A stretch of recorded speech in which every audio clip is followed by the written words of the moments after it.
And you use the word mastery. I'm a big believer in that, in mastering anything, just to learn the process, and then that gives you the confidence that you can master something else.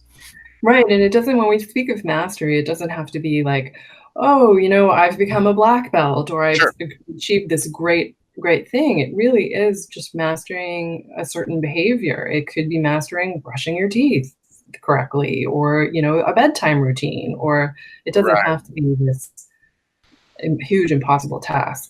Right, right. And actually, a question that I have later, I'll go ahead and jump to that, is that the idea. So you mentioned, dopamine, and that children with ADHD may be lacking dopamine, and so the we use the concept of Kaizen, so which means just breaking things down into tiny things, and so that every time that you master that tiny task, you're getting that little spurt of dopamine.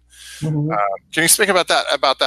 About how small that mastery, and is that a technique you would use to build confidence of Right, breaking it things down? all yeah, it absolutely all ties together from this sense of mastery and something like the wonderful list and getting these hits of praise because um, dopamine is what stimulates the area of the brain called the prefrontal cortex, which Mhm. is where the higher level thinking takes place. It's where you organize and plan and remember things. It controls your sense of time and inhibition control. And if you don't have enough gas powering that part of your motor, it's not going to work properly, right? It's just so Mhm. studies have shown we've done brain scans in children with ADHD, particularly that shows that part of the brain is actually on average 3 years behind in development, Mhm. and that it's also not getting as much dopamine to it. So it's just not getting stimulated enough.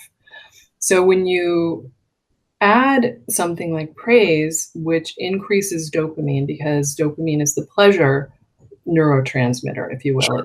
It's the one that gets created when we're happy or we're experiencing something we love or someone's praising us. So if you get praise or you have that sense of accomplishment and it creates joy, that will create dopamine, which will then allow the prefrontal cortex to achieve even at a higher level. Right, right. Yeah, and I've read a study where, that aha moment of learning is a dopamine, but is dopamine being excreted. But it doesn't matter the size of the learning. It doesn't matter the size of the win. Right, Right. exactly. So to your earlier point, right, even the smallest The smallest, right. sense of achievement of, you know, I did one more problem on the worksheet than I did Yeah, yesterday, yeah. can give that little dopamine hit.